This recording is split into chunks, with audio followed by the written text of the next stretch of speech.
there, listeners. It's your annoyingly optimistic host here, bringing you another season of the Annoyingly Optimistic Show. Welcome to Season 2, Voicemails to Tim. Now, let's meet Tim. He's been running his own small business for almost 3 years now, and let's just say he's hit a bit of a rough patch. You know how it is. Sometimes you get so stuck, you make yourself busy and just avoid finding the real problems. Well, that's Tim. So as a good friend, I decided to leave him a daily voicemail, if I can't get hold of him, filled with nuggets of inspiration, insight and wisdom, and downright brilliant ideas to help get him unstuck. Every day, in just under 10 minutes, I'll share some tips, tricks, and a healthy dose of optimism to get Tim, and maybe even you, back on track. Because let's face it, we're all a little tired, in need of help, and muddling through. So here we go. Oh wait, never mind. Tim's being busy. Here's the voicemail I left him today. Hi Tim, hope you're well. Missed you again. Just answer the call. It's rude now. No, I know you're busy, mate. I wanted to. This is something that's going around in my mind after we last chatted, and I just wanted to try and give you a framework for this almost. And it has lots of different names, lots of different books about it, and different things. There's kind of why and things like that. But what I like to call it is the profit purpose.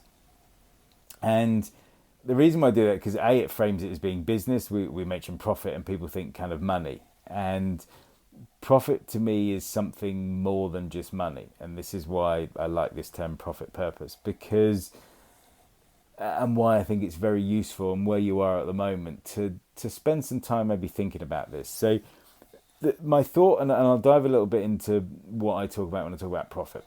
Profit in a pure sense is obviously money left over after income and expenses go out.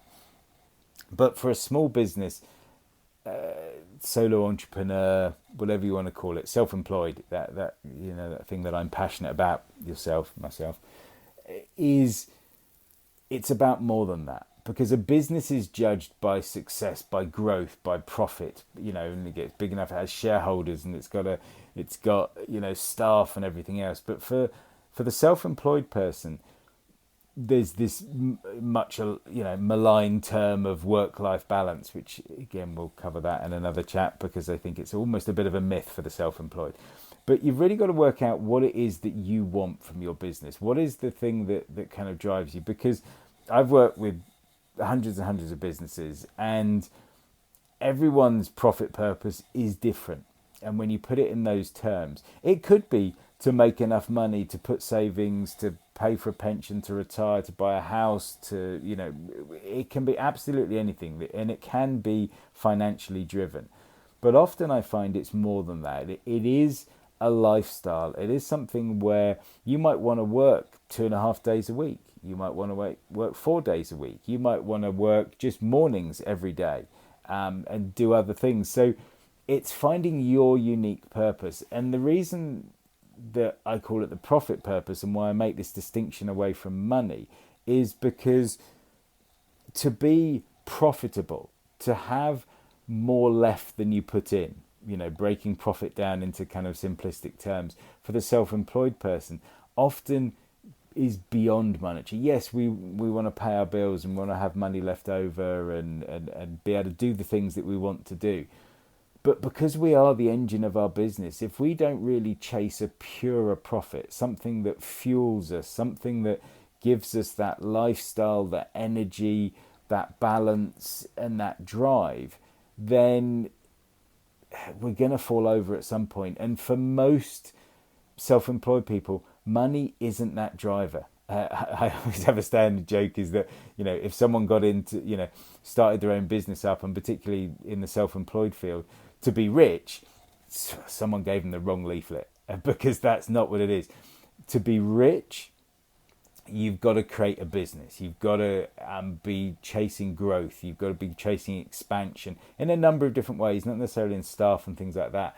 But to be a successful self-employed person, you've got to be chasing more. And you've got to be chasing other things. And that, to me, is the profit purpose. And that's why you need to sit down and work out what would your ideal week look like? What would your ideal week look like in 6 months' time, 10 months' time? yeah, you know, if you immediately take off, okay, whatever that money is that you want to be getting, you've got that. You know, take that one off the table.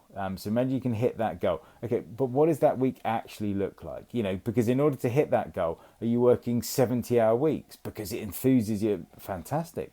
If that's what's going to give you that money and you want to work 70 hours a week, if you actually go, no, I'd rather work 20-hour weeks, you know, unless you're a particular Tim Ferriss fan and you want to work 4-hour week. I said to someone a while ago, we'd both read that book, and they said, yeah, that's really what I want. And I went, I said, what would I do with the rest of my time? I wouldn't know what else to do. So you've got to find out what really kind of drives you, but what you really want, what that lifestyle is, what you want, what are the things that will enrich what you're doing, will enthuse you, energize you, and really focus on that. No one can answer this for you. We can have a chat and go through some few exercises that I do, which kind of can help work through this and unlock it. But it's got to come from you, Tim, in terms of what is you driving you. What is the thing that you need to have left at the end of the week, the end of the month, the end of the year? What is that excess? What is that abundance of things that you want? It could be money. It could be 101 different kind of metrics, and there's things that are hard to measure. You know, there's the old adage of if you can't measure it, it's it's not trackable, it's not worth. But there are things that you can't measure that are very important, and things that you can measure which are very unimportant. You know, followers and things like that. That doesn't put money in your bank. You know, money in the bank, very easy to measure, but it's not necessarily the biggest driver. So have a think about that in terms of what is it that you really want the business to give you? What is it that you want to achieve? The lifestyle you want around that? You think of this term profit, but move beyond the financial and just this idea of if pure profit is the difference between what comes in and what goes out, and profit is what left. Just use that in the sense of your life, the energy you put into your life and the joy that you get out. And you want there to be a surplus in your favor there. You don't want to have to put more energy in than the joy that you get back out. You want a surplus of joy and energy, and that's your profit purpose. So what's going to give you that? What's going to drive you on further? Have a think, and we'll chat about that next time we speak. Okay, cheers, Tim. Bye. And that's it for today's episode of Voicemails to Tim on the Annoyingly Optimistic Show. Now remember, Tim might be busy, but we're all in this together. Whether you're tired, in need of help, or just muddling through, Tim is here for you because, well, Tim is you. Yes, you heard that right. Tim isn't just my friend, he's a reflection of all of us who are struggling to make it work. TIM stands for tired, in need of help, and muddling through. So if you're feeling like a Tim, you're not alone.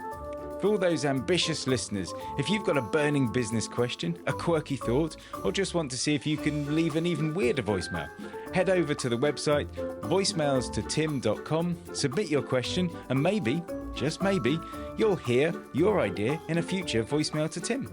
So until then, stay annoyingly optimistic, keep pushing forward, and remember, if life gives you lemons, leave a voicemail about it.